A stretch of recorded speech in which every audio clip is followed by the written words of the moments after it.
स्पर्धक कोड क्रमांक 44 तयारीला. तुमची वेळ सुरू होते आता. सन्माननीय विचारवंश, उपस्थित मान्यवर आणि माझ्या मित्रमैत्रिणींना मनपूर्वक नमस्कार.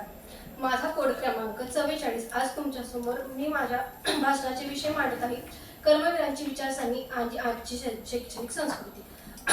महाराष्ट्र साक्षात नररत्नांची खाण. देशाच्या भविष्यात सामर्थ्य असणाऱ्या या महाराष्ट्राची जी काही प्रगती झाली त्यात सर्वात महत्त्वाचे कारण म्हणजे येथे झालेल्या सामाजिक आणि शैक्षणिक चळवळी होय. छत्रपती शिवाजी महाराजांचा वारसा सांगणाऱ्या या महाराष्ट्रात स्वातंत्र्यापूर्वीपासूनच भारतरत्न डॉक्टर बाबासाहेब आंबेडकर, छत्रपती राजश्री शाहू महाराज आणि महात्मा फुले यांच्या क्रांतिकाराचा विचार होताच. परंतु आज आपण पाहतो की अण्णांनी आपल्याला दिलेल्या शैक्षणिक संस्कृती आणि आज आपण पाहतोय ती सकारात्मक आणि नकारात्मक दृष्टी.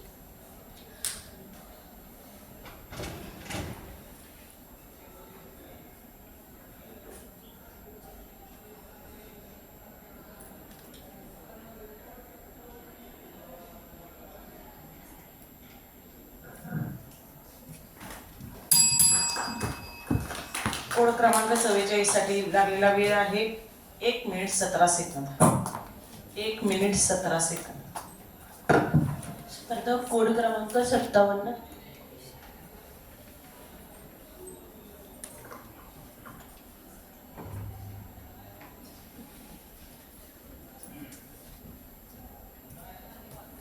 यापुढील स्पर्धक कोड क्रमांक 72. स्पर्धक कोड क्रमांक 72 तयारीत राहायचंय आपण.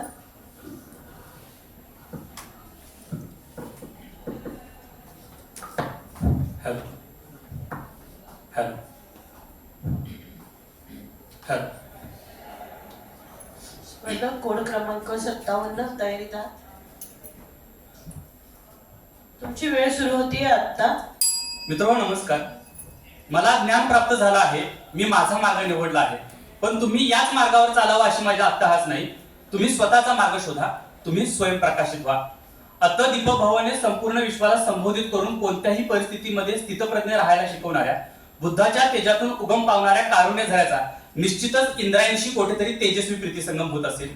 याच इंद्रायणीच्या काठाला प्रकाशाने उजळून टाकणाऱ्या तुकाराम नावाच्या सूर्याच्या सानिध्यात आपल्याही आयुष्यातील तिमिराचे निर्गमन होईल ही आशा उराशी बाळगून बसलेल्या बहिणाईशी तुकोबाची गाथा बोलू लागते.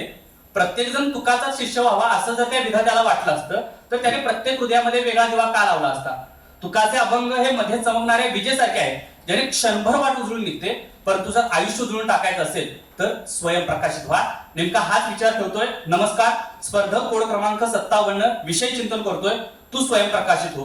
प्रत्येकाने स्वयंप्रकाशित व्हावं, स्वयंप्रेरित व्हावं असं म्हटलं जातं. परंतु हे स्वयंप्रकाशित नेमकं कुठलं, ते कशाने येतं, कुठून येतं, ते आलं नाही तर काय होतं. जगातली सगळीच माणसं अशी स्वयंप्रकाशित असतात का? या प्रकाशाने उजळून निघणं समष्टीच्या अर्थाने असतं की व्यष्टीच्या अर्थाने असतं? एका शब्दाच्या मागे प्रश्नांची अशी किती वलय उठतात. प्रश्नांची अशी वलय उठणं आणि त्या प्रश्नांच्या उत्तरांच्या शोधात बाहेर पडणं हा मानवी जीवनाचा अटळ परिपाक ठरतो. प्रकाश नसेल तर आपल्या दिशाच खुंटतात. मग स्वयंप्रकाशित होणं म्हणजे नक्की काय? तर त्यांना सावलीत वाढवू नका. या पुस्तकामध्ये डॉक्टर आह साळुंखे लिहितात, आपला सूर्य तेजस्वी आहे, अगदी प्रखर आहे. प्रकाश, उष्णता, विस्तार या बाबतीत त्याच्या तोडीचं कोणीच नाही. पण सूर्य आणि डोळे यांच्यामध्ये जर धुकं पसरलं असेल तर आपला सूर्य पाहणं अवघड होऊन जातं. धुकं अधिक दाट असल्यास त्याचं अस्तित्व जाणवणारही नाही. म्हणजे धुकं बाजूला सारून उघड्या डोळ्यांनी आपला सूर्य पाहावा लागेल. आपल्या मनातील द्वंद्वातून बाहेर पडणं म्हणजे स्वयंप्रकाशित होणं. धर्म, अधर्म, सत्य, असत्य, क्लेश, कलंक यातून अर्जुन बाहेर पडू शकला कारण त्याच्या मनातील दीप प्रज्वलित करण्यासाठी त्याच्यासोबत कृष्ण होता.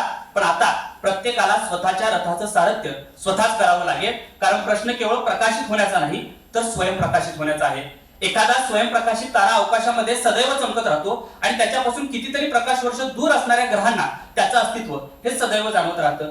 रयत संस्थेमध्ये बोलत असताना विष्णुदास मगदुमांच्या द्रष्टा महात्मा भाऊराव पाटील या पुस्तकातील एक संदर्भ मला आवर्जून द्यावासा वाटतो. भाऊराव पाटील विद्यार्थी दशेत असताना राजर्षी शाहू महाराजांनी त्यांना शिक्षणासाठी राजवाड्यावर आणलं. त्यावेळी त्यांची शैक्षणिक प्रगती अगदीच बेताची होती. परिस्थिती इतकी बिकट होती की भाऊरावांनी राजर्षी शाहू महाराजांना विनंती केली की मला एकाच वर्गात बसून कंटाळा आला आहे आणि गुरुजींना मला वरच्या वर्गात घालायला सांगा. त्यावेळी शाहू महाराज भार्गव गुरुजींना भाऊराव पाटलांच्या समोर म्हणाले की या भाऊला वरच्या वर्गात घाला. त्यावेळी भार्गव गुरुजी म्हणाले होते एक वेळ याचा बेंच वरच्या वर्गात घालीन पण या भाऊला नाही. ही गोष्ट भाऊराव पाटलांच्या मनाला फार लागली. लहान वयामध्ये अजाणतेपणानं शिक्षणासाठी वशिलेबाजी करणारे भाऊराव पाटील ते नव्या दमाचा नव्या युगाचा खरा माणूस घडवणारी रयतसाठी शिक्षण संस्था निर्माण करणारे कर्मवीर भाऊराव पाटील हा प्रवास करण्यासाठी जीवाची वाट जाळून स्वयंप्रकाशित व्हावं लागतं. रयत संस्थेच्या वटवृक्षाच्या विशालतेमागे केवळ पदव्यांचं आणि पैशांचं खत पाणी नाही तर कर्मवीर भाऊराव पाटील नावाच्या स्वयंप्रकाशित सूर्याचा प्रकाश याच्या वाढीसाठी पोषक ठरला आहे.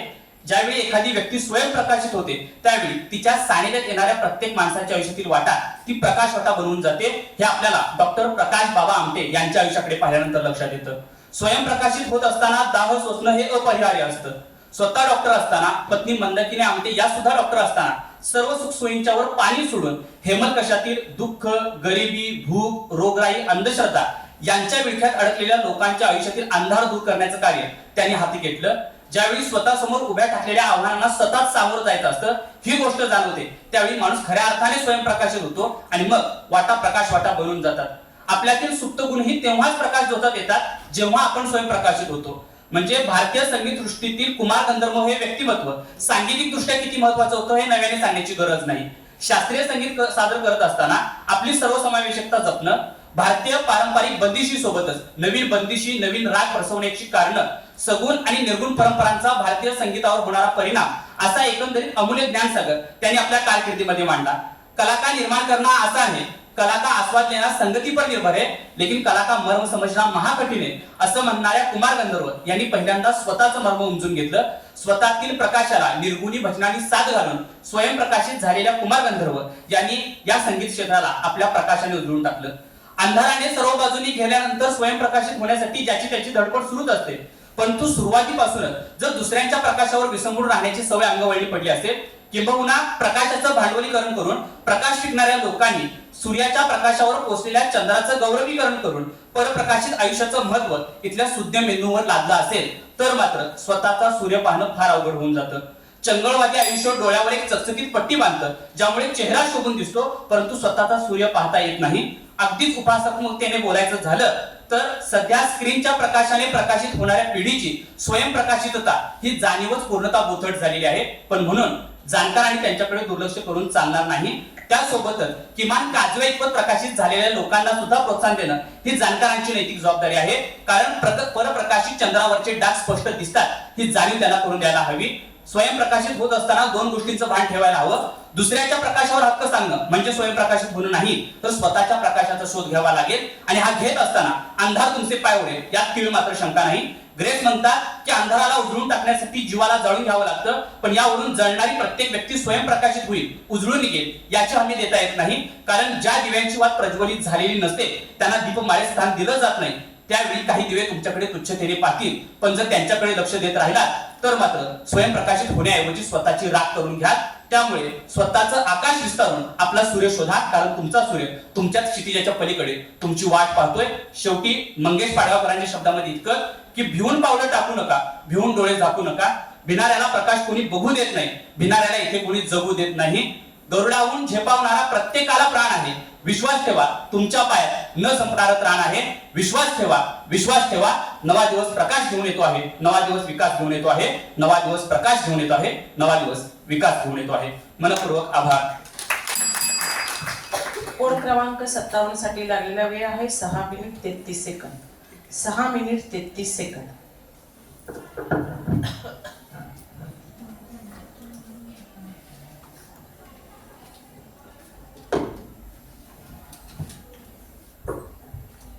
स्पर्धक कोड क्रमांक 7 स्पर्धक कोड क्रमांक 7 उपस्थित आहे. हा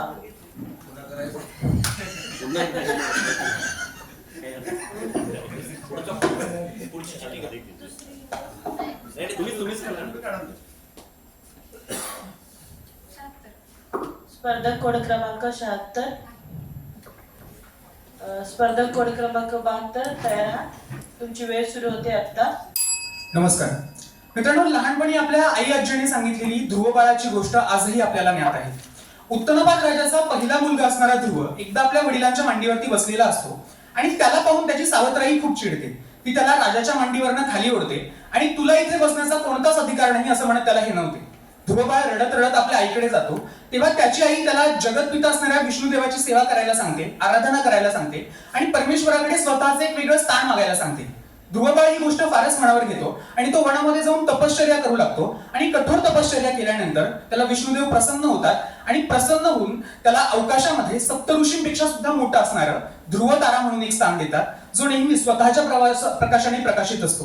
हा ध्रुव तारा स्वतःचा प्रकाश कधीच हरवत नाही. रात्र कितीही गडद असो, संकट कितीही मोठं असो, तो नेहमीच स्वतःच्या प्रकाशाने प्रकाशित असतो. मला वाटतं हाच ध्रुव तारा कित्येक तरी प्रवाशांना आणि नौकानयन करणाऱ्या खलाशांना दिशा दाखवण्याचं काम करतो. त्यालाच आपण पोलॅरिस म्हणून ओळखतो. मला वाटतं आपल्या वैयक्तिक जीवनामध्ये जर आपल्याला या ध्रुव ताऱ्यासारखं स्वयंप्रकाशित आणि स्वयंप्रेरणादायी होता आलं तर आपल्याला हा ध्रुव तारा किती आत्मप्रेरित तेजोमय आहे हे कळून येईल. आणि हेच ते जर आपल्या जीवनामध्ये आपल्याला आणता आलं तर स्वयंप्रकाशित होऊन इतरांचं सुद्धा जीवन आपल्याला स्वयंप्रकाशित करता येईल. आणि म्हणून मला वाटतं तोच विषय तुमच्यासमोर मांडणं मला गरजेचं वाटतंय. नमस्कार, कोड क्रमांक 72 विषय मांडतोय तू स्वयंप्रकाशित हो. मित्रांनो, प्रस्तुत विषयातील ओळ ही गौतम बुद्धांनी आपल्या शेवटच्या क्षणी आपल्या सर्व शिष्यांना दिलेला त्यांचा शेवटचा उपदेश होता. बुद्धांच्या शेवटच्या क्षणी त्यांचे शिष्य असणारे आनंद यांनी बुद्धांना विचारलं की आमच्या सर्वांसाठी तुमचा शेवटचा उपदेश काय असेल. त्यावेळी बुद्ध असं म्हणाले होते की अतदीपभव म्हणजे इतरांवर अवलंबून राहण्यापेक्षा, इतरांवर निर्भर होण्यापेक्षा तुम्ही स्वतःचा एक मार्ग निवडा, तुम्ही स्वतःची एक वाट शोधा आणि त्या वाटेवरनं चाला. मी ज्या वाटेवरनं चाललोय त्या वाटेवरनं तुम्ही चालावं असा माझा मुळीच अट्टहास नाही, कारण या जीवनामध्ये माझे अनुभव हे सर्वत्र पसरलेले आहेत. तुम्ही त्या अनुभवातून शिका आणि स्वतःचा एक मार्ग निवडा. मला वाटतं आज या भौतिक जीवनामध्ये जेव्हा आपण भौतिकवादामध्ये इतके गुरफटत चाललोय, भौतिक जीवनात आपण सुखाचा शोध घेण्यात इतके व्यस्त झालोय की आपल्या अंतर्मनामध्ये एक मोठी पोकळी निर्माण झाली आहे. आणि ही पोकळी भरून काढण्यासाठी स्वतः प्रकाशित बना असं म्हणत असताना मला वाटतं स्वतःच्याच अंतर्मनाला शरण जाऊन आपल्याला सत्य आणि असत्य यातील भेद करून सत्याचा मार्ग निवडणं आणि त्यावरती अविरतपणे चालत राहणं म्हणजे खऱ्या अर्थानं स्वयंप्रकाशित होणं. संत तुकाराम महाराज स्वयंप्रकाशित झाले आणि म्हणून ते म्हणाले असावे, सत्य असत्याशी मन केले ग्वाही, मानियले नाही बहुमता. मला वाटतं हे जे स्वयंप्रकाशित असणारी लोक आहेत ते आजही आपल्या आजूबाजूला आहेत. कित्येकांच्या जीवनातील पिढ्यानपिढ्यांचा अंधार दूर करणारे डॉक्टर प्रकाश आमटे त्यांच्या प्रकाशवाटा या पुस्तकात असं लिहितात की माणसाला जर त्याच्या अंतःकरणात असणारा करुणेचा दीप प्रज्वलित करता आला तर संपूर्ण मानवजात उजळून निघेल. ज्या वेश्यांच्या वस्तीपर्यंत कधीच प्रकाश पोहोचला नाही, ज्या नेहमी अंधारात वाढल्या, त्याच वेश्यांच्या कित्येक तरी मुलींनी एकत्रित येऊन अंधेरा मंजूर नाही असं म्हणत रोशनी नावाच्या एनजीओची केलेली स्थापना आणि त्या माध्यमातून कित्येक तरी स्त्रियांना आणि वेश्यांच्या मुलींना शिक्षणाची दाखवलेली वाट, मला वाटतं ही वाटचाल जी आहे ती स्वयंप्रकाशित्वाकडेच आहे. काश्मीर मधल्या एका गावामध्ये राहणारे गुलाम मोहम्मद झाज हे कदाचित त्या गावातील शेवटचे व्यक्ती आहेत ज्यांना आजच्या काळामध्ये संतूर वाद्य बनवण्याची कला ज्ञात आहे. कदाचित ते मेनस्ट्रीम मार्ग निवडून आज मोठा पैसाही कमवू शकतात, प्रसिद्धी मिळवू शकतात, पण त्यांची प्रामाणिकता ही त्यांच्या कलेशी आहे आणि त्यांनी निवडलेला मार्ग हा त्यांच्या स्वयंप्रकाशित्वात आलेला आहे. मला वाटतं ही अंतःकरणापासून स्वयंप्रकाशित होण्याची जी भावना आहे ती आजच्या काळामध्ये आपल्या सगळ्यांमध्ये रुजणं फार गरजेचं आहे आणि म्हणून आपण सगळ्यांनी स्वयंप्रकाशित होणं फार गरजेचं आहे. मग मित्रांनो, तू स्वयंप्रकाशित हो असं म्हणताना आजच्या काळात नेमकं कुणी स्वयंप्रकाशित व्हायला हवं? तर 1913 मध्ये दादासाहेब फाळके यांनी राजा हरिश्चंद्र हा पहिला भारतीय चित्रपट बनवला आणि त्या काळी कोणतीच संसाधनं उपलब्ध नसताना स्वतःच्या ज्ञानातून स्वयंप्रकाशित होऊन दादासाहेब फाळकेंनी भारतीय चित्रपट सृष्टीच्या सुवर्ण काळाची मुहूर्तमेढ त्यावेळी रोवली. पण आज इतक्या वर्षानंतर जेव्हा या चित्रपट सृष्टीमध्ये बॉलिवूडने स्वतःची एक वेगळी वाट निर्माण करण्यापेक्षा केवळ आणि केवळ दक्षिणात्य चित्रपटांचे रिमेकच्या मागे रिमेक करून त्यांची एक वाट निर्माण करण्याचा प्रयत्न केलाय, मला वाटतं आपली उपजीविका भागवण्यासाठी हा जो मार्ग बॉलिवूडने निवडलाय त्या सगळ्यांसोबत एक प्रेक्षक म्हणून मला वाटतं बॉलिवूडने आणि इतर सर्व प्रादेशिक चित्रपटांनी मल्याळम सिनेसृष्टीसारखा स्वयंप्रकाशित होणं गरजेचं आहे. इतरांच्या जीवनातील अंधकार दाटलेला जो असतो तो दूर करून त्यांच्या जीवनात प्रकाशाची वाट निर्माण करण्याची जबाबदारी आज या देशामध्ये आपल्या न्यायालयावरती आणि न्यायव्यवस्थेवरती आहे. पण आज हीच न्यायालय आणि न्यायव्यवस्था कुठेतरी आपल्याला अंधार युगाकडे वाटचाल करताना दिसत आहे. अशा या अंधार युगाच्या काळामध्ये मला वाटतं अलीकडे जरी आपण न्यायदेवतेच्या डोळ्यावरील पट्टी काढली असली आणि न्यायाचं अंधत्व दूर केलं असलं, अशा या अंधार युगामध्ये जर आपली न्यायव्यवस्था उघड्या डोळ्यांची गांधारी होणार असेल असा माझा महत्त्वाचा प्रश्न आहे. आणि म्हणून मला वाटतं या अंधार युगामध्ये आपल्या न्यायव्यवस्थे आणि न्यायालयाने सुद्धा स्वयंप्रकाशित होणं गरजेचं आहे. मित्रांनो, आज जी तरुणाई आपण या देशामध्ये पोहोचतोय त्या तरुणाईच्या विचारामध्ये या देशाचं भविष्य आहे असं आपल्याला कित्येकांनी सांगितलंय. पण तीच तरुणाई जर आजच्या या डिजिटल युगातील सोशल मीडियाच्या काळात इतरांच्या इन्फ्लुएन्सरच्या विचारांनी प्रभावित होऊन स्वतःचे मार्ग निवडणार असतील, स्वतःची अभिव्यक्ती व्यक्त करत असताना त्यांचे विचार जर त्यांचे स्वतःचे नसतील, ते इतरांचे उसने घेतलेले भांडवली विचार घेणार असतील, तर मला वाटतं आजच्या काळात या वक्तृत्वाच्या व्यासपीठावरनं आपण सर्वांनी स्वयंप्रकाशित होणं गरजेचं आहे. मग मित्रांनो, तू स्वयंप्रकाशित हो म्हणताना खरंच आजच्या काळात स्वयंप्रकाशित होणं इतकं सोपं आहे का? कारण मला वाटतं बुद्धांनी बुद्धांनी दिलेला जो संदेश होता, त्यावेळी बुद्ध असं म्हणाले होते की माझ्या हातामध्ये जे काही होतं, माझ्या मुठीमध्ये जे काही होतं, ते आता सर्वत्र पसरलेलं आहे आणि आता तुम्ही याचाच आधार घ्या आणि यातून तुम्ही स्वयंप्रकाशित व्हा. पण मला वाटतं आजचा काळ हा कित्येक तरी स्वयंघोषित स्वयंप्रकाशित महापुरुषांचा आहे. एकेकाळी मला परमेश्वराची अनुभूती झाली आणि त्या माध्यमातून मी स्वतःचा मार्ग निवडला आणि मला मोक्षाचा मार्ग प्राप्त झाला. आणि तो मार्ग तुला सुद्धा निवडायचा असेल तर हा घे माझा 500 रुपयांचा ऑनलाईन कोर्स. असं म्हणणाऱ्या आदी योगींपासून ढोंगी योगींपासून तर ते आजचा काळ मला श्रीकृष्ण माझे बालमित्र आहेत, ते माझ्यासोबत होमवर्क करतात असं म्हणणाऱ्या लहानग्या अभिनव अरोरा पर्यंतच आहे. मला वाटतं या सर्व ज्या ढोंगी आदी योगींनी आज स्वतःची एक स्पिरिच्युअल इकॉनॉमी इथे उभी केलेली आहे. त्या स्वरामध्ये स्वतःचा एक मार्ग शोधण्याची जबाबदारी आजच्या तरुणांवरती आहे आणि म्हणून मला वाटतं यातून भरकटून न जाता आपल्याला सगळ्यांना स्वयंप्रकाशित होणं गरजेचं आहे. मित्रांनो, एक लक्षात घ्या, समुद्राच्या तळाशी कधी सूर्याची किरणं पोहोचत नाही, पण आपल्याला हे माहिती आहे की जीवसृष्टी भरण्यासाठी सूर्याची किरणं किती गरजेची असतात. पण तरी सुद्धा समुद्राच्या तळाशी जीवसृष्टी भरते आणि ती मोठ्या प्रमाणात आढळते, कारण तिथल्या प्राण्यांमध्ये बायोल्युमिनिसन्स अर्थात जीवदीप्ती म्हणजे स्वतःला प्रकाशित करण्याची क्षमता असते. मला वाटतं ती क्षमता आपल्यामध्ये सुद्धा आहे. आजच्या काळामध्ये ती केंद्रित करता येणं फार गरजेचं आहे आणि हा प्रकाश फक्त स्वतःपुरता मर्यादित ठेवणं म्हणजे त्याचं मूल्य थिटा ठरवतं. मला वाटतं आजच्या काळामध्ये हा प्रकाश जर इतरांचं जीवन उजळून टाकण्यासाठी वापरता आला तर याचं मूल अनन्यसाधारण ठरतं. एक काजवा जेव्हा स्वयंप्रकाशित असतो त्यावेळी त्याचा प्रकाश हा फार सीमित असतो, पण ज्यावेळी हे सर्व काजवे एखाद्या झाडावरती येतात तेव्हा ते संपूर्ण झाड सोन्यासारखं बहरून उठतं. मला वाटतं आपल्या अंतरात्म्यातील तेजाचा जो हा दीप आहे तो आपल्याला प्रकाशित करता यावा आणि त्याच्यामध्ये संपूर्ण जीवन उजळून टाकता यावं, फक्त इतकंच. शेवटी कवी नारायण पुरी यांच्या ओळीमध्ये फक्त इतकंच की आपण झालो काजवा तर काय बिघडलं, आपण आपल्या अवकातीने संकट राहू. आभार. क्रमांक 72 लागलेला वेळ आहे 6 मिनिट 49 सेकंद. 6 minute 49 second.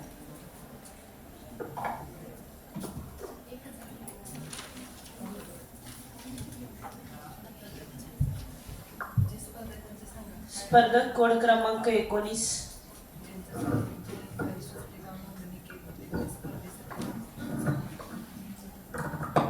ज्या स्पर्धकांनी बॅरिस्टर PG पाटील वक्तृत्व स्पर्धेसाठी नाव नोंदणी केलेली आहे आणि ज्यांचं वक्तृत्व संपलेलं आहे त्यांनी त्या स्पर्धेकडे गेलं तरी चालेल.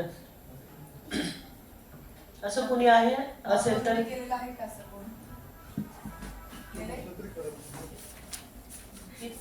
हे तुझं संपलं की जावं. स्पर्धक कोड क्रमांक 76 तयार. तुमची वेळ सुरू होते आता. नमस्कार. शिकागो विद्यापीठातील राज्यशास्त्रज्ञ आणि जगभरातल्या कायद्यांचा तौलनिक अभ्यास असणारे प्राध्यापक टॉम गिन्सबर्ग यांनी जगभरातल्या 200 राज्यघटनांचा अभ्यास केला. फ्रेंच राज्यक्रांतीनंतर अस्तित्वात आलेला मानवी आणि नागरी हक्काचा जाहीरनामा या राज्यघटनेसहित जगभरातल्या सर्व राज्यघटनांचा सरासरी कार्यकाळ हा केवळ 17 वर्षाचा आहे. आपल्या शेजारील देशामधल्या श्रीलंकेमध्ये 3 वेळा नवनव्या राज्यघटना लागू करण्यात आल्या. पाकिस्तान मधील संविधान हे 6 वेळा पालटवण्यात आलं आणि नेपाळच्या राज्यघटनेचा प्रवास हा 5 वेळा उलटवण्यात आला.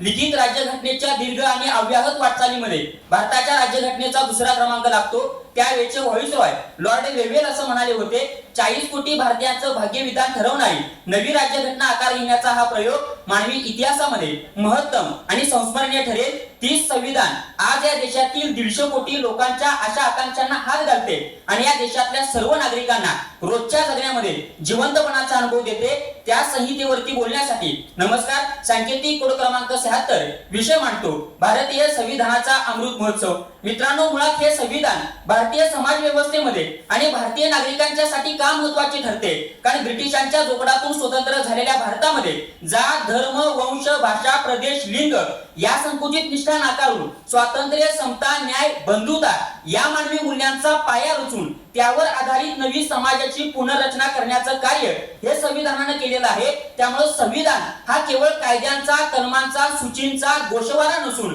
किंवा त्याचं विस्तृत विश्लेषण नसून तुम्हा आम्हा भारतीयांचा जगण्याचा नवा रस्ता आहे.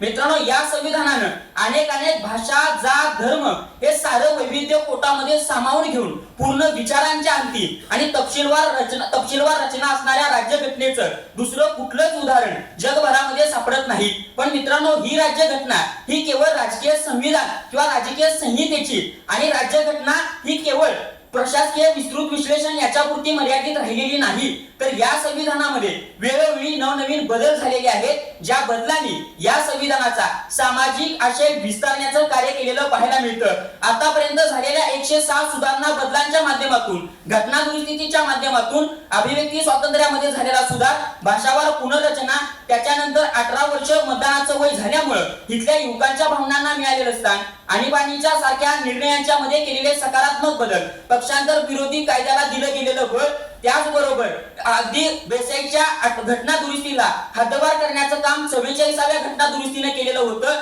जीएसटी सारखी प्रणाली आणलेली होती आणि महिलांना 33% आरक्षणाचा मार्ग. या सगळ्या गोष्टींच्यावरून काय लक्षात येतं, तर जनतेचं हित लक्षात घेऊन या घटनेतल्या तरतुदींचा आवाका वेळोवेळी वाढलेला पाहायला मिळतो.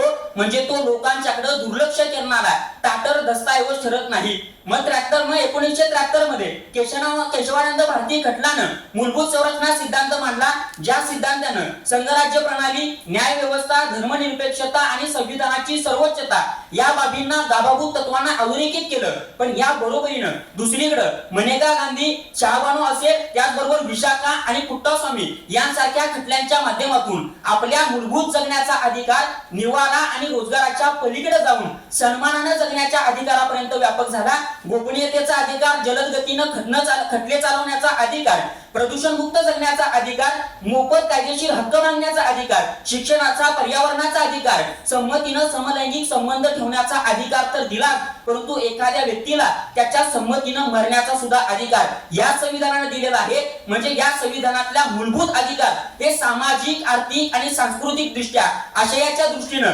विस्तारत गेलेलं पाहायला मिळतात. पण हे सगळं जरी असलं तर हे संविधान तर कायदे पंडितांनी, अभिजनांनी आणि प्रभावशाली व्यक्तीने लिहिलेलं होतं. त्यामुळे हे संविधान इथल्या सर्वसामान्य लोकांना जटिल आणि समजायला अवघड आहे अशी गैरसमजूत होती. परंतु रोहिटे यांच्या पीपल कॉन्स्टिट्यूशन या पुस्तकामध्ये या संविधानानं सर्वसामान्य समाज घटकांनी या संविधानाचा वापर करून इथल्या सामाजिक क्रियेला आणि क्रांतीला कसा हातभार लावलेला आहे याचं स्पष्टीकरण देणारे 4 खटल्यांचा संदर्भ दिलेला आहे. पहिला खटला म्हणजे एका पारशी पत्रकारानं एका निर्णयानं दारूबंदी करण्याच्या कृतीला केलेला विरोध, एका साध्या मारवाडी व्यापाऱ्यानं त्याच्या व्यवसायावरती निर्बंध घालणाऱ्या कृतीला केलेला विरोध आणि कत्तलखाना चालवणाऱ्या मुस्लिमानं गोरक्षणाच्या धोरणाला केलेला विरोध आणि देह विक्रय करणाऱ्या वेश्येनं तिच्या व्यवसायावरती बंधन घालणाऱ्या पोलिसांच्या कृतीला सर्वोच्च न्यायालयामध्ये दिलेले आव्हान. या सगळ्या गोष्टीतून काय दिसतं तर संविधान हे सर्वसामान्य लोकांनी सुद्धा त्याचा वापर करून या संविधानाच्या माध्यमातून त्यांच्या जगण्यातले प्रश्न सोडवलेले आहेत आणि संविधानावरचा त्यांचा विश्वास आढळ आहे. मग या सगळ्या उपलब्धी असताना सुद्धा हे संविधान 75 गेल्यानंतर त्याच्या अंगभूत मर्यादांच्यामुळे नसेल कदाचित, परंतु बाह्य कारणांच्यामुळे ग्रहण काळामध्ये सापडलेलं पाहायला मिळतं. मग राज्यपाल पदाचा गैरवापर, घटनात्मक पदांचा गैरवापर, मग निवडणूक रोखे, बुलडोझरचं अतिक्रमण, संविधानातल्या मार्गदर्शक तत्वांच्या सामाजिक आशयाकडे झालेलं दुर्लक्ष, संवैधानिक मूल्यांना महत्व देऊन धोरणं राबवण्यापेक्षा राजकीय सोय पाहून राबवली गेलेली धोरणं, या सगळ्यांच्यामुळे संविधानाचा ग्रहणकाळ सुरू झालेला पाहायला मिळतो. आता तर संविधानाच्या मुखपृष्ठाचा रंग कोणता यावरती सुद्धा चर्चा केल्या जातात आणि हे संविधान तर आपल्या भारतीय संस्कृती आणि परंपरांशी विसंगत आहे आणि या संविधानानं या समाज घटकातल्या काहीच लोकांना अधिक सवलती दिलेल्या आहेत. अशा चुकीच्या अर्धवट आकलनांच्यामुळे आपल्या संविधानाचा सामाजिक आधार हरवत चाललेला आहे. परंतु याच्यातून एकीकडे संविधान बचाव आणि दुसरीकडे संविधान बदलो अशी 2 टोकं तयार झालेली पाहायला मिळतात. मला ही दोन्ही टोकं चुकीची वाटतात. संविधान लिहिण्याप्रमाणे, संविधान स्वीकारण्याप्रमाणे संविधान नाकारण्याचा सुद्धा अधिकार या देशातल्या नागरिकांना संविधान देतं. परंतु विषय असा आहे की तर्कसंगत त्याच्या पाठीमागची कारणं असायला हवी. कारण या संविधान भारतीय संस्कृती आणि परंपराशी जकडून आहे. या संविधानात साने गुरुजींचा विचार आहे, दाक्षायणी वेलुधनाचा गावकुसा बाहेरचा आबा आहे, कबीराच्या सार्वजनिक कल्याणाचा विषय आहे, सावित्रीबाईंच्या शिक्षणाचा रस्ता प्रशस्त होण्याचा मार्गाचं प्रतिबिंब सुद्धा या संविधानावरती पडलेलं आहे. हे संविधान पुन्हा ब्रिटिश अधिकाऱ्यांनी व्हाईट हाऊस मध्ये बसून लिहिलेलं नाही, तर हे संविधान राष्ट्रीय चळवळीमध्ये इथलं समाज वास्तव बघणाऱ्या लोकांच्या उर्मीतून आणि सामाजिक वास्तवाच्या प्रगल्भतेतून आकाराला आलेलं आहे. हे संविधानाचं विश्लेषण 114 दिवस चाललं होतं. या संविधानाच्या वेळेला 7483 घटना दुरुस्त्या सुचवल्या होत्या. त्यातल्या 2483 बदल स्वीकारले गेले होते. एवढ्या दीर्घ मतनातून जन्माला आलेले हे संविधान 21व्या शतकामध्ये सुद्धा आपल्याला प्रकाश भेटू शकतं. तो प्रकाश अबाधित ठेवण्यासाठी हे संविधान संविधान स्वातंत्र्याला दिलेली सनद नसून राज्यसत्तेने दिलेली आपल्याला सनद नसून आपण दिलेली ती सनद आहे. ही विश्वास व अर्हता जपावी. धन्यवाद. कोड क्रमांक 76 साठी लागलेला वेळ आहे 7 मिनिट 3 सेकंद. 7 minute 3 second.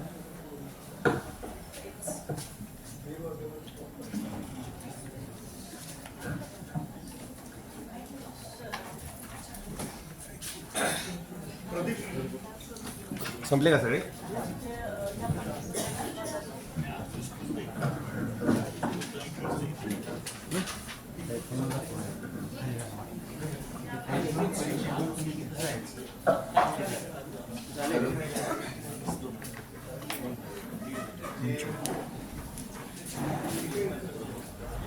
जे अनुपस्थित होते त्यांच्यासाठी शेवटचं आणि शेवटचं 3 जण आहे. त्यांचे नाव घोषित केले जातील, नंबर, आणि त्यांनी येऊन त्यांचं भाषण करायचं. त्याच्यानंतर ही स्पर्धा इथं पूर्वतयारीची संपली. यापुढील स्पर्धक कोड क्रमांक जे काल अनुपस्थित होते, स्पर्धक कोड क्रमांक 79. स्पर्धक कोड क्रमांक 19 तयार आहात? तुमची वेळ सुरू होते आता. मान्यवर उपस्थित, कल्पना करा तुमच्या समोर एक चित्र आहे. त्या चित्रामध्ये आई स्वयंपाकघरात स्वयंपाक करते, वडील ऑफिसचं काम करतायत, मुलगा रील स्क्रोल करतोय तर मुलगी गेम खेळते. या चित्रामध्ये असं लक्षात येतं की कोणीच कोणासोबत संवाद साधत नाहीये. घरातल्या घरात असून सुद्धा कोणाचाच कोणाशी बोलणं नाहीये. हा कशाचा परिणाम आहे तर तंत्रज्ञानाच्या अतिरेकाचा. आणि आज याच विषयावर बोलण्यासाठी मी तुमच्या समोर उभा आहे. माझा सांकेतिक कोड क्रमांक आहे 19 आणि माझा विषय आहे तंत्रज्ञानाच्या अग्रहात हरवली जीवनमूल्ये. मित्रांनो, आपण बघितलं की इंस्टाग्रामवर खूप जण छत्रपती शिवाजी महाराजांचे रील्स शेअर करतात, स्टोऱ्या ठेवतात, खूप त्यांना मान देतात, त्यांच्या धैर्यशील व्यक्तिमत्वाबद्दल खूप काही गोष्टी सांगतात. पण व्यक्तिगत बघायला गेलं तर तसं आपल्याला त्यांच्या जीवनात दिसून येत नाही. आपण जर बघितलं बऱ्याचशा ठिकाणी मुलींबद्दल झालेली वेगवेगळी फसवणूक, वेगवेगळ्या ठिकाणी वेगवेगळे आचरण, ह्या गोष्टी घडण्यामागचं कारण म्हणजे हे तंत्रज्ञान. या तंत्रज्ञानात आपण बऱ्याचशा गोष्टींमध्ये पुढे गेलेलो आहे. बरेचसे कामं सोपे करून घेतले आहेत, बरेचसे काम काही अवघड झाले आहेत तर काही सोपे झाले आहेत. आपण बघतो की तासन तास लागणारे जे कामं होते ते आता काही सेकंदात होतात. अख्खं जग एका स्क्रीनवर आलंय. ती स्क्रीन आपल्याला खरंच धोकादायक आहे की चांगली आहे? आपण जर त्या स्क्रीनचा चांगला वापर केला तर ती स्क्रीन आपल्यासाठी खूपच उपयोगाची ठरू शकते. परंतु आपण त्या स्क्रीनचा खरंच चांगला उपयोग करतो का? बरेचसे लोक असे असतात जे डार्क वेबचा वापर करतात. त्या डार्क वेबमुळे खूप ठिकाणी फसवणूक, बँकेची लूटमारी अशा प्रकारच्या घटना घडतात. या घटना आपल्या सोबत घडू नये म्हणून आपण काही दक्षता घेतो.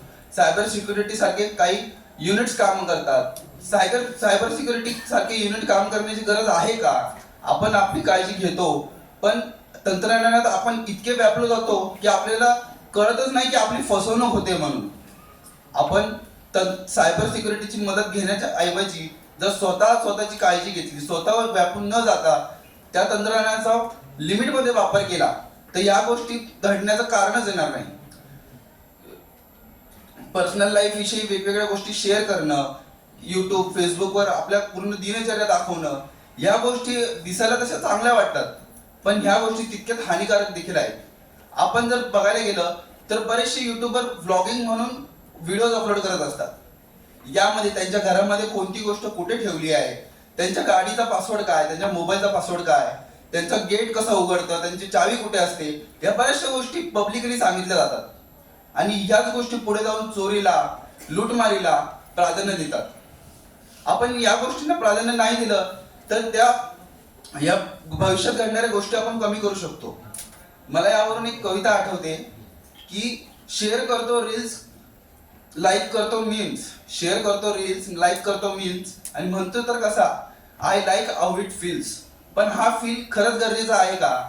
आपण हा फील घेण्यासाठी आपलं आयुष्य, आपल्या घरादाराची कमाई आपण सर्व काही वेठीवर आणून ठेवतो.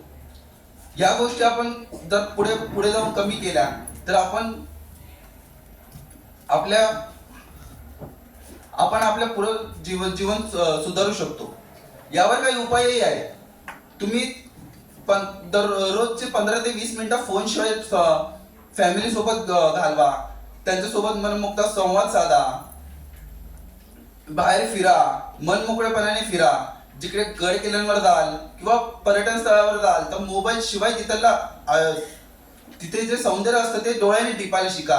आपल्या सहकर्म्यांसोबत बोला, मित्रांसोबत बोला. त्यांच्यासोबत बिना इंस्टाग्रामचे रील्स शेअर केल्याशिवाय आपल्या भावना शेअर करा. जिथे आपण मीम्स शेअर करतो तिथे स्वतः तयार केलेले जोक्स सांगा. स्वतःसोबत आयुष्यात घडलेल्या गोष्टी सांगा. अशा काही गोष्टी सांगा ज्यामुळे समोरच्याला त्याचा मदत होईल. त्याला आपल्यासोबत घडलेले किस्से सांगा. आपण कुठे काही शिकलो असेल तर ते सांगा. आपण म्हणतो शिकल्याने ज्ञान वाढतं, वाटल्याने ज्ञान वाढतं. तर आपण ते ज्ञान वाटलं पण पाहिजे. आपण फक्त युट्यूबवर बघून परीक्षा देतो. शिक्षकांनी जे ज्ञान वाटलं जातं, आपण म्हणतो की काय जायचं 6 तास शाळेमध्ये, आपण 2 तासाचा व्हिडिओ बघून पूर्ण सिलेबस कव्हर करू शकतो. पण खरंच असं होऊन सिलेबस कव्हर होतो का? जे ज्ञान आपल्याला शिक्षक देतात ते आपल्याला युट्यूबवर मिळतं का? आपण जे ज्ञान युट्यूबवरून घेतो ते काही क्षणिक ज्ञान असतं. आपण फक्त पास होण्यापुरतं ज्ञान घेतो. ते ज्ञान घेण्याऐवजी जर आपण काही ठिकाणी शिक्षकांचं ऐकलं, एक्स्ट्रा क्लासेस असतात, शिक्षकांनी आपल्यासाठी केलेले काही प्रयत्न असतात, ते प्रयत्न जर लक्षात घेतले तर आपलं नक्कीच पुढे जाऊन भलं होईल. फक्त लिखित स्वरूपात जर ज्ञान घ्यायचंच ठरलं तर आपण ते ChatGPT वरून पण घेऊ शकतो. पण जे शिक्षकांकडून संस्कार घडतात ते संस्कार ChatGPT घडू शकत नाही.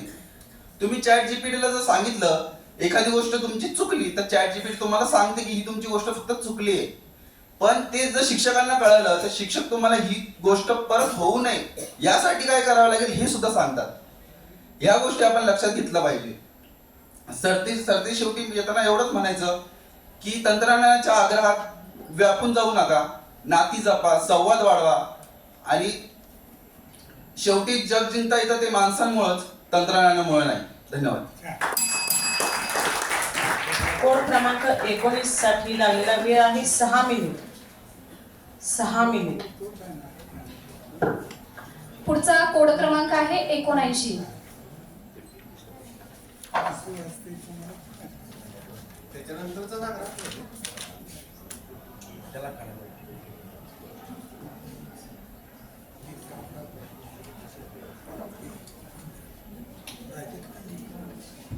त्या पुढील कोड क्रमांक आहे 55.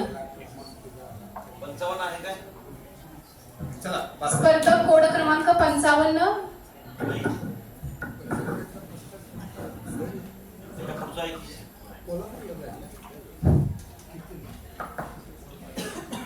कोड क्रमांक 43.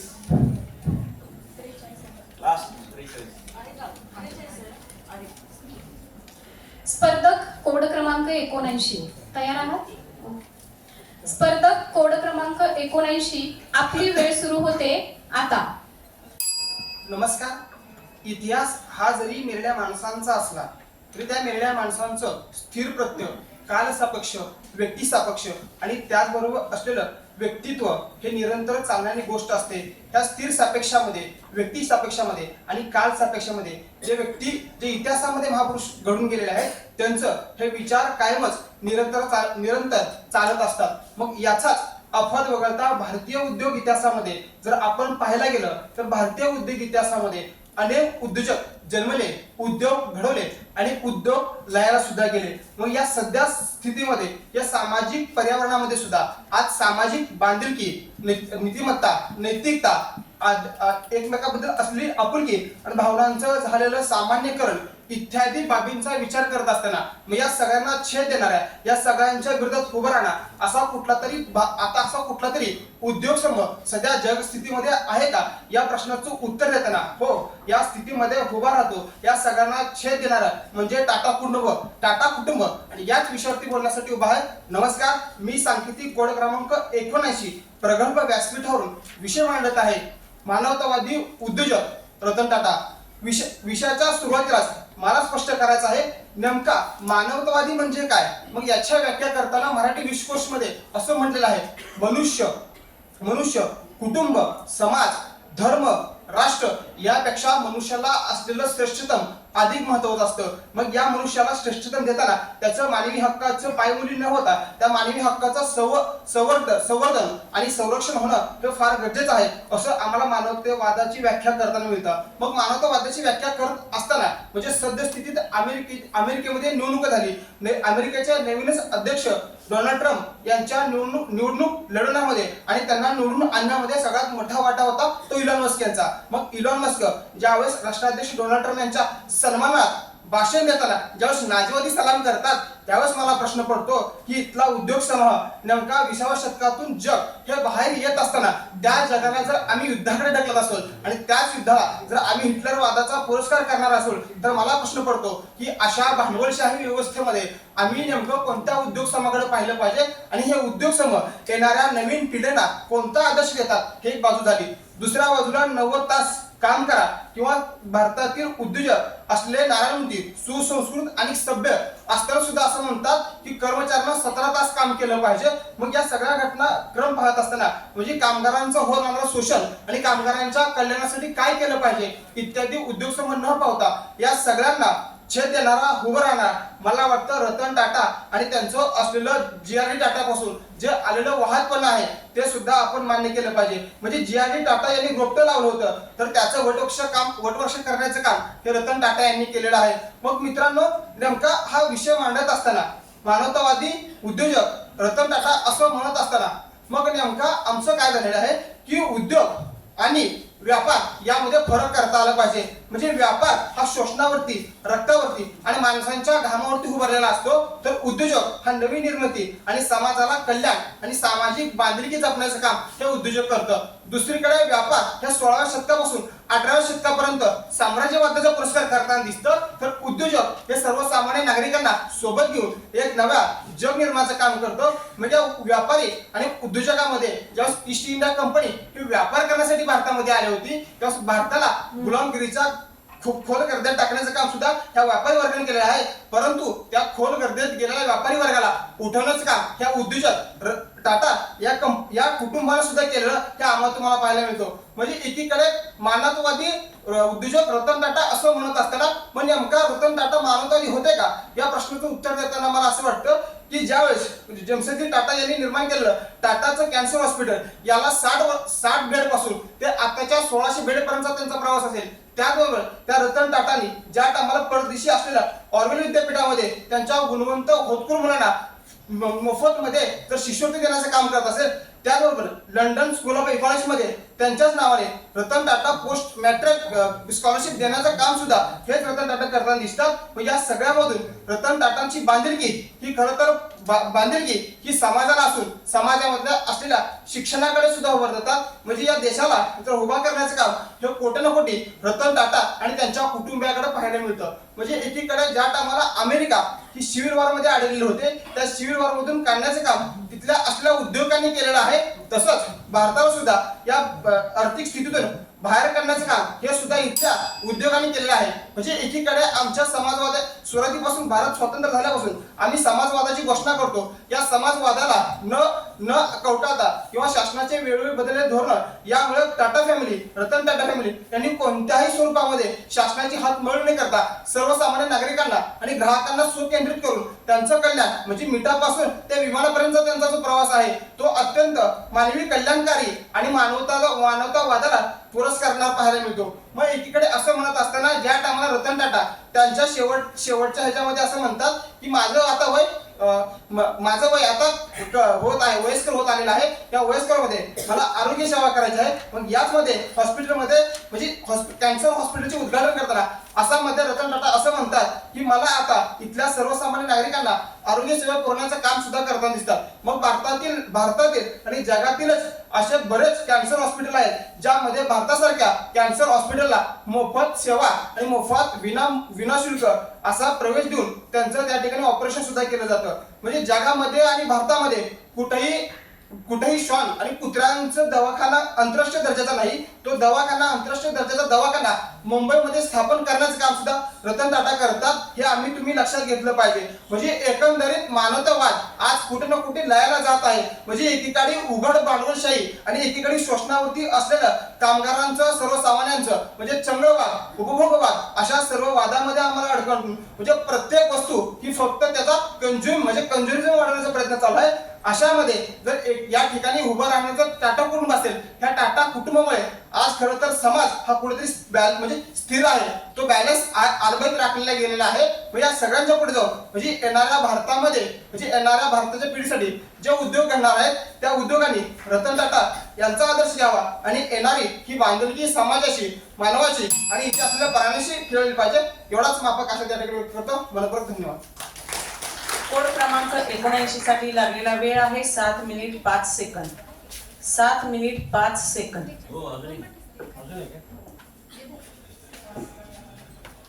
यानंतर पुढील कोड क्रमांक आहे 43.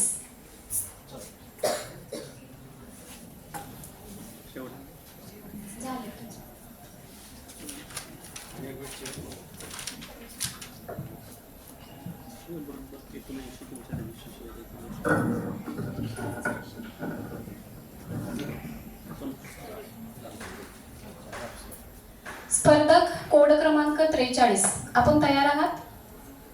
स्पर्धक कोड क्रमांक 43 साठी आपली वेळ सुरू होते आता. आदरणीय महानुभावों एवं प्रतिभाशाली दर्शकों, नमस्कार.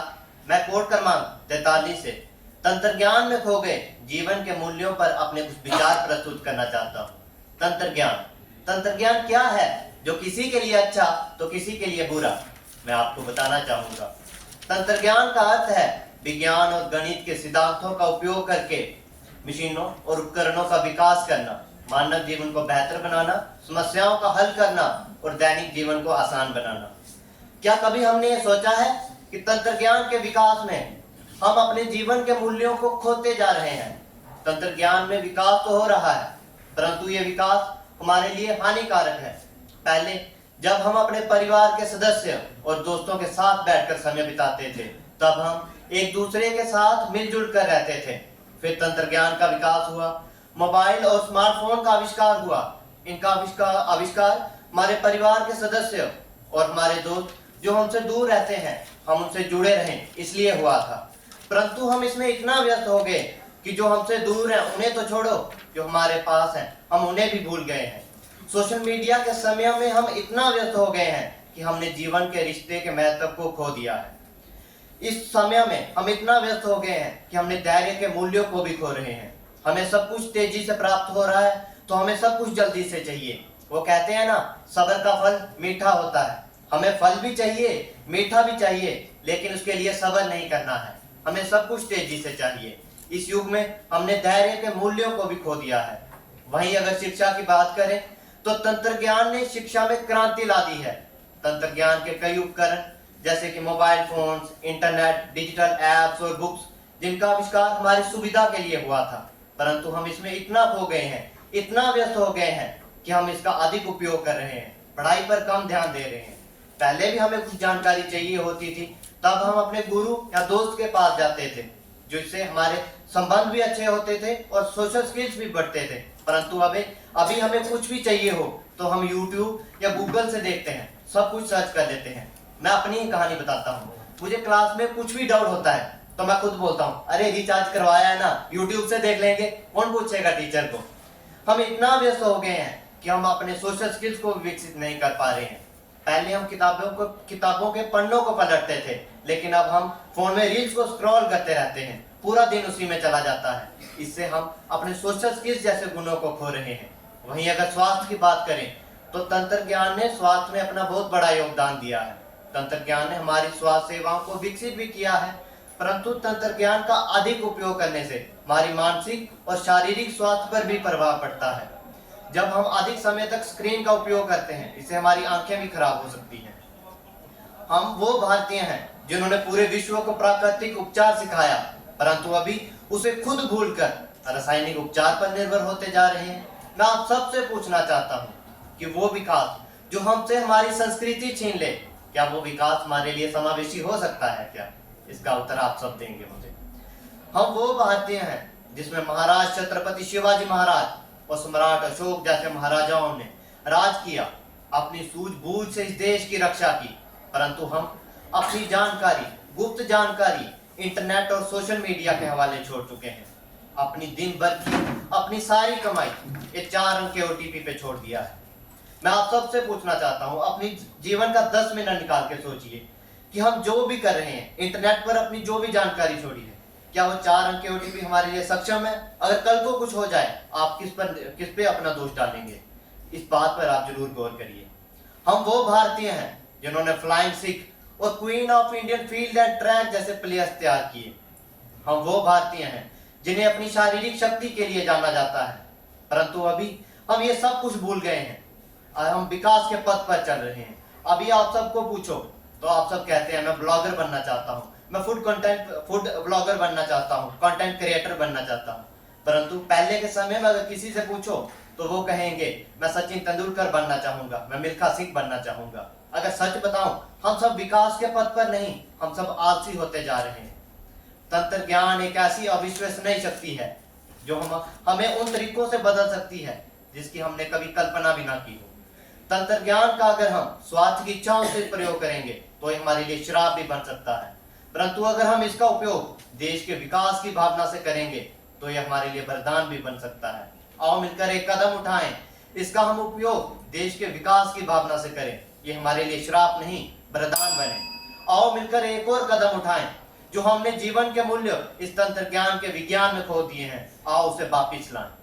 जिंदगी की रौनक अब तंत्र ज्ञान में खो गई, हर चेहरे पर स्क्रीन सी छा गई। सपनों का पीछा करते करते ना जाने कहां खो गए, जो जीते थे रिश्ते दिल से अब वो ना जाने क्या कहां खो गए। धन्यवाद। कोड क्रमांक 43 साठी लागलेला वेळ आहे 5 मिनिट 22 सेकंद. 5 minute 22 second.